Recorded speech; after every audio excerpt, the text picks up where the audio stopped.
সমুদ্রের অতল গহ্বরে লুকিয়ে থাকা এক ছায়াযান রাশিয়ার গুপ্তচর সাবমেরিন। এরা শব্দহীন অথচ ভয়ঙ্কর। কিন্তু কিভাবে কাজ করে এই অদৃশ্য অস্ত্র?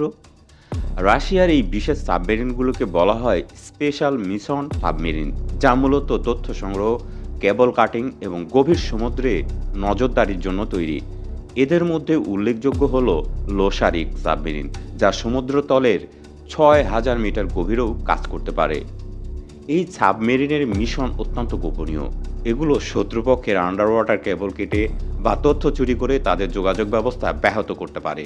এমনকি সমুদ্রের তলদেশে সেন্সর বসিয়ে শত্রুর সাবমেরিনের গতিবিধি নজরদারিও চালায়।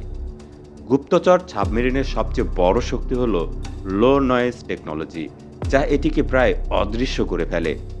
বিশেষ নন ম্যাগনেটিক স্টিলের কাঠামো এবং উন্নত সোনার প্রযুক্তির জন্য শত্রুর সাবমেরিন ডিটেকশন সিস্টেম সহজে এদের ধরতে পারে না।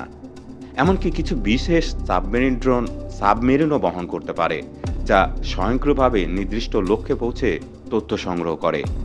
এই তথ্য প্রযুক্তি রাশিয়াকে সাবমেরিন কৌশলে এক ধাপ এগিয়ে রাখে। কিন্তু প্রশ্ন থেকে যায়, এই গুপ্তচর সাবমেরিন কি শুধু প্রতিরক্ষার জন্য, নাকি সমুদ্রের গভীরে কোনো বড় ধরনের যুদ্ধ প্রস্তুতি চলছে? এই রহস্যময় জগতের অজানা অধ্যায় জানতে সাবস্ক্রাইব করুন আমাদের চ্যানেল। নিয়মিত ভিডিও দেখুন। দেখা হবে পরবর্তী পর্বে।